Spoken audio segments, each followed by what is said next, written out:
हमारा आज का टॉपिक है सिविल डिसओबीडियंस मूवमेंट, यानी कि सूल नाफरमानी का तहरीक। ये तहरीक हिंदुस्तान की आज़ादी में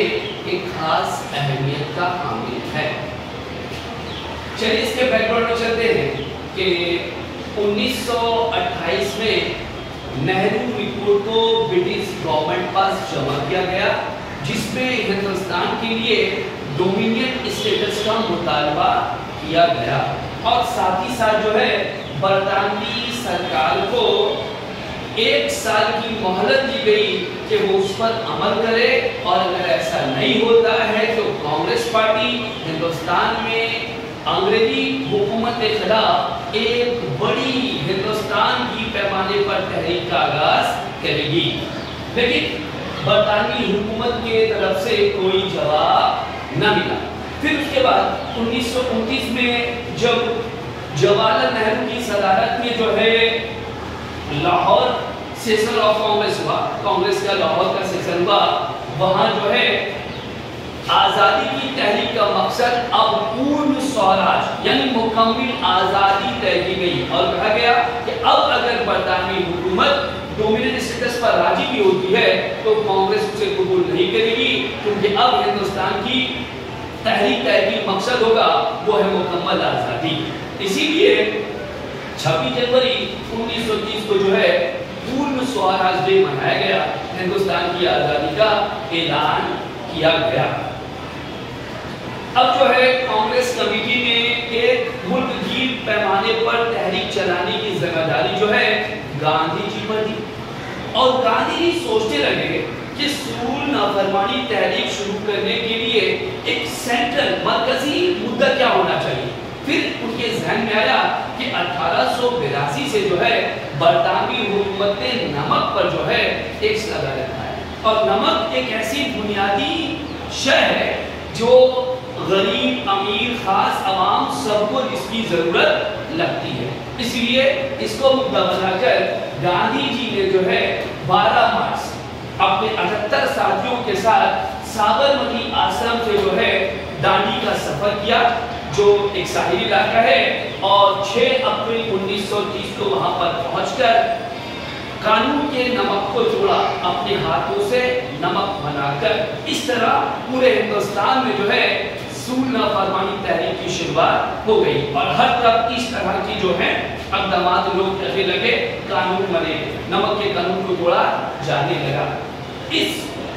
तहरीक के फीचर्स क्या थे, क्या क्या खुसूसियत थी, तो देखो गांधी जी का पहला उसूल था नॉन वायलेंस। ये तहरीक हम कुछ भी चलाएं वो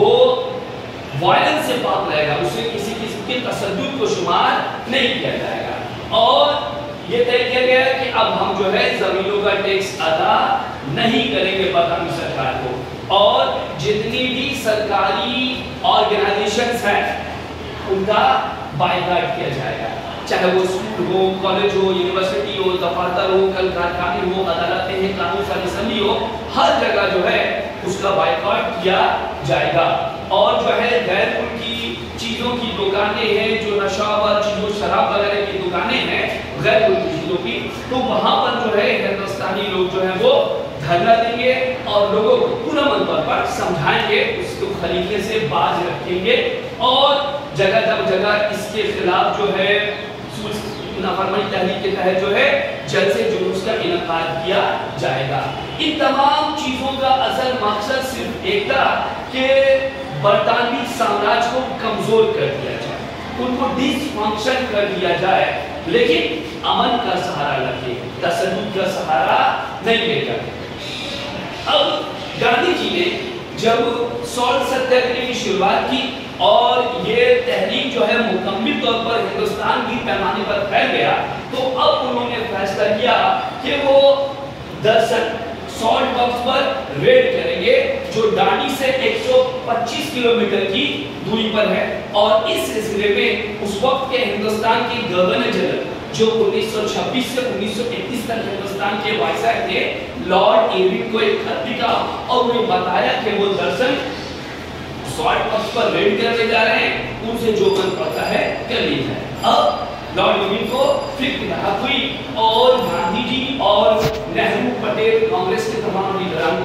गिरफ्तार कर लिया। उसके बाद जो है उस सत्याग्रह को आगे बढ़ाने के लिए जो है अब्बास अय्यबी और कस्तूरबा आ गया। वो उस मार्च को लेकर बढ़ रही थे, उसके रास्ते में उनको गिरफ्तार कर लिया गया। उसके बाद सरोजिनी नायडू ने जो है उसको दरअसल सॉल्ट वर्क्स तक पहुंचाया और वहां पर बरतानवी पुलिस ने जो है अमन जुलूस पर जो है लाठीचार्ज की, उन्हें जख्मी किया, जख्मी किया। और चूंकि उस वक्त पूरे दुनिया के मीडिया वहां पर मौजूद थी, इस तरह ये खबर सारी दुनिया में आम हुई और इस तरह बरतानवी साम्राज्य के जुल्म ज़बर पर पूरी दुनिया में मजम्मत की गई, उनकी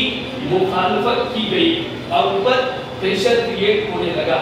आखिरकार जो है बरतानवी साम्राज्य ने जो है लॉर्ड इरविन पर दबाव डाला कि इसका कोई रास्ता निकाला जाए। तब लॉर्ड इरविन जो है वो गांधी जी से मिलते हैं और फिर जो है मार्च 1931 को लॉर्ड इरविन और गांधी जी के दरमियान एक समझौता होता है, जो चूंकि पहले जो गोलमेज कॉन्फ्रेंस हुआ 1930 में, उसमें कांग्रेस ने हिस्सा नहीं लिया क्योंकि कांग्रेस यहाँ सिविल डिसोबीडियंस में मजबूत था, इसलिए जो है अब बरतानवी साम्राज्य बौखला चुका था और अब इरविन पर दबाव था कि किसी तरह इस मसले का हल निकाला जाए। इसीलिए मार्च 1931 में जो है गांधी जी और इरविन के दरमियान एक पैक्ट हुआ, एक मुआहदा हुआ, जो तारीख में गांधी इरविन पैक्ट के नाम से जाना जाता है। इस मुआहदे में बरतानवी सरकार ने बहुत सारी शराइतों को मंजूर की। इसके तहत ये तय किया गया कि जो सियासी कैदी या इनकलाबी जो कैद हैं उनको रिहा कर दिया जाएगा, सॉल्ट के ऊपर से जो है टैक्स जो है हटा दिया जाएगा और इसी तरह की बहुत सारी दूसरी चीजों को इसमें शामिल किया गया। और ऐसे लोग जिन्होंने उस दौरान अपनी नौकरियां छोड़ दी थी उनको दोबारा मुलाजमत दे दी जाएगी, टैक्स न देने की वजह से जिनकी प्रॉपर्टीज जब्त की गई थी उनको जो है वापस कर दिया गया। इन तमाम शर्तों को मानने के बाद जो है गांधी जी ने लॉर्ड इरविन पैक्ट के बाद जो है वो 16 फरवरी तहरीक को वापस ले लिया और साथ ही साथ वो दूसरे गोलमेज कॉन्फ्रेंस में शिरकत भी किया। तो ये एक ऐसी तहरीक है जिसने हिंदुस्तान की आज़ादी को जो है एक नया जिला बख्शा है, लोगों को शऊर बख्शा है और दिखाया है कि इत्तेहाद में और आवाम की तहरीक में कितनी ताकत है जो बड़े से बड़े सरकार को हुकूमत को झुकने पर मजबूर कर सकती है।